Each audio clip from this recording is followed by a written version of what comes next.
was about 13 years ago. I sat down with this girl's parents, and I told them I would like to marry your daughter. And I remember sitting there on the couch in their house. We were home over Christmas. At the time, we were living out in California, and we were back for Christmas vacation. And I was like, I'd been planning this for weeks, is that I was going to sit down with their parents, ask for their permission, and then the next day I was going to go out and with my friend, I was going to propose. It was this very big, elaborate proposal. But I've been planning this for a hot little minute. And I thought, sitting down with her parents, that would be a nice formality. It shows respect and all this stuff. And I thought it was just a foregone conclusion. It's just something people do. And I thought I had a good relationship with their parents. So I wasn't really overly concerned about what they were going to say. They were generally very nice to me. It seemed like we get along very, very well.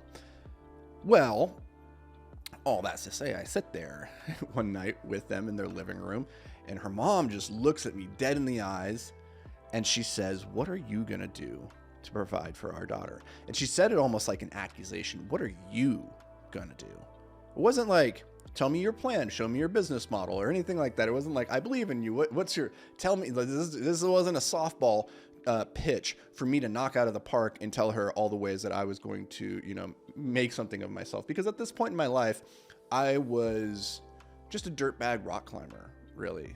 I was working at a climbing gym. I was a professional in the sense that I was getting paid to climb and take videos and do all that stuff, but it doesn't pay great money. But it did allow me to pursue a thing that I was very passionate about, which was great for me at that point in my life. But what it didn't really do is it didn't put me in a position to be able to provide for anybody financially, much less myself. I was barely keeping it together at that point. And so her question, it was very pointed, but it was a fair one in the sense of yeah, but what are you gonna do, Anthony?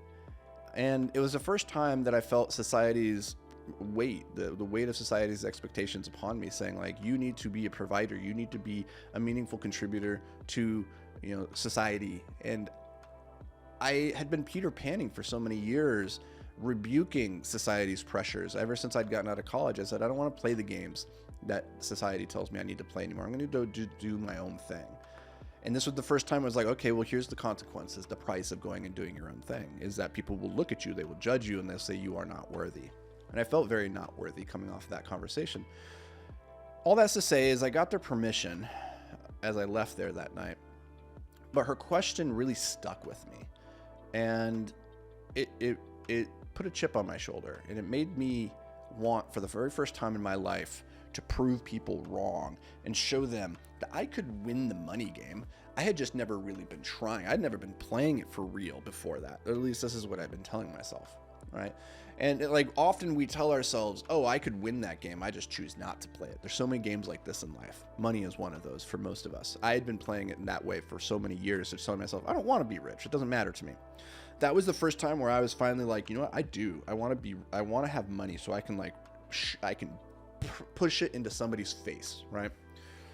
Now, all I have to say is a year goes by, I get that girl to agree to marry me, and then she leaves me a year later, and now I have to live in the back of a van, and I'm dead broke. And so we know that my financial journey wasn't an overnight success, right? I did not succeed in just going and winning the money game the next day. It wasn't like that at all. In fact, coming off of that conversation, I racked my brain. I was like, what can I do to make money? What are the different ways? And at that point in my life, I had no demonstrable skills that I could figure out how to leverage. And I had no clue even what a valuable skill was necessarily, especially when it comes to making money. I was like, I don't know. My mind kept going back to being a lawyer or an accountant. I'm like, that seems like a thing people pay a lot of money for. But I didn't know what entrepreneurship still hadn't really crossed my mind at that point. I didn't leave that conversation and think, I'm going to go start a business. That's not where my mind went.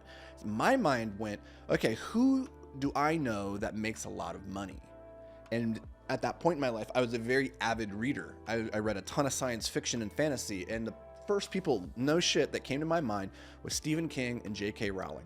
Now, the reason Stephen King came to mind, it wasn't that I had read a lot of his books and thought he was like the bee's knees or anything, is because when I was 14 years old, my dad, for some reason, bought me for my birthday Stephen King's book called On Writing. It's a book just about his writing process, and I had no clue why my dad was giving this to me because I had never expressed any interest in writing. Really, he noticed that I had a natural aptitude for storytelling and writing, and he had fostered that when I was a child.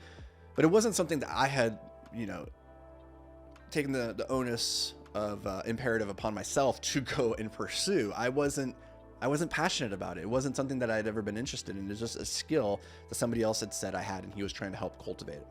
Well, all those years later, then, when I leave that conversation with my fiance's parents, I'm like, well, Stephen King makes money. My dad believes that I'm a good writer, and he thinks that I could be a great writer. And so I thought, well, maybe I'll just go and be the next Stephen King. Maybe that's the thing that I'll do. So I went to the internet and started researching, okay, how do I do this? How do I get good at writing? How do I become a great writer? And the thing that everybody kept saying, you hear about that 10,000 hour Malcolm Gladwell rule, like you need to put 10,000 hours of concerted effort into a craft to master it. And with writing, it doesn't quite work the same, because you could spend 10,000 hours at a computer, but you only write 100 words. That's not very helpful, right? So the metric we use as writers is how many words are you producing? How many words have you written? And the word count everybody was using was 1 million. They were saying you need to write 1 million shitty words until you can get underneath the bedrock to the deep good stuff. You can find those good words worth sharing with the world. So I sat down and I mapped it out as, okay, 1 million words is about 3,000 words every single day for the next year. If I pound out 3,000 words every day, I can do this. Now, that first week was very easy. I sat down every single day and wrote 3,000 words. They were flying out of me because I still had like that fiery anger chip on my shoulder. I'm going to prove everybody wrong. Then it gets a little bit harder, and it turns out 3,000 words a day is quite a lot of words. That's a chapter from a book. That's a chapter of a book, generally speaking. That's a lot. Most professional writers are maybe doing 3 to 10 pages a day.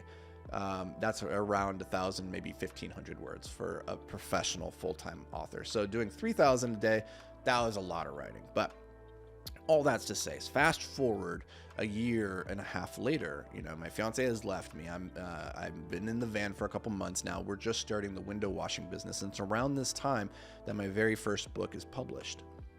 This book, I've written at this point probably 1.5 million words, and so this is the very first thing that's ever come out of me publicly, and it's called Heist. And it was a very interesting experience. It was an interesting experience in that I had poured so much of myself for the very first time in my life into something I loved, into creating something that was a piece of me. And there are lines, there are chapters, there are characters in that story that I'm just so deeply in love with. And sharing that with the world then was one of the most terrifying experiences of my life. And one of the hardest things was that the way my friends and family reacted to this book made me feel like they didn't love it as much as I loved it. And it was really hard to reconcile that, because I thought the people closest to me would be the ones that loved it the most. Now, that book went on to do very well, all things told, and it got a lot of great feedback, but the feedback didn't ever come from my friends and family. And I remember that being very hard to reconcile at that time. The idea of, it's like having a child that you want everybody to love and think is beautiful, and like, look at my baby. And then when somebody tells you your baby really sucks, your baby's ugly, you're like, ooh, that's okay if it comes from a stranger, but when it comes from your dad, they're like, yeah, your baby's fine. You're like, wait, you don't love my baby as much as I do? That's how I felt with that first thing. And I experienced that over and over and over again as I pursued my fiction writing career. I published a dozen books and novels and novellas, and each time it was very similar. Like, I loved what I created. There's something about in fiction, if you don't love what you create, like, it's not ready for the world. If you create something that you're not passionately in love with, then like, it's probably not going to be something anybody else is going to be passionately in love with. The problem with this then is, like, you get really tied to that thing, to the result of that thing, and based on people, how they react to it, it can really hurt you. And I share this with you because as I started to pivot over the years into entrepreneurship and into writing nonfiction things, my Twitter, my LinkedIn, the book Passive Investing Made Simple, I write less and less fiction and more nonfiction these days. And it's so easy to be emotionally detached from that, because it's more, hey, here's the facts, here's the structure, here's this thing that you need to go do to get XYZ result. And I found over the years that I like that form of writing because I can help positively impact people's life, but I'm never creating something that I'm truly in love with. It's just not the nature of the beast.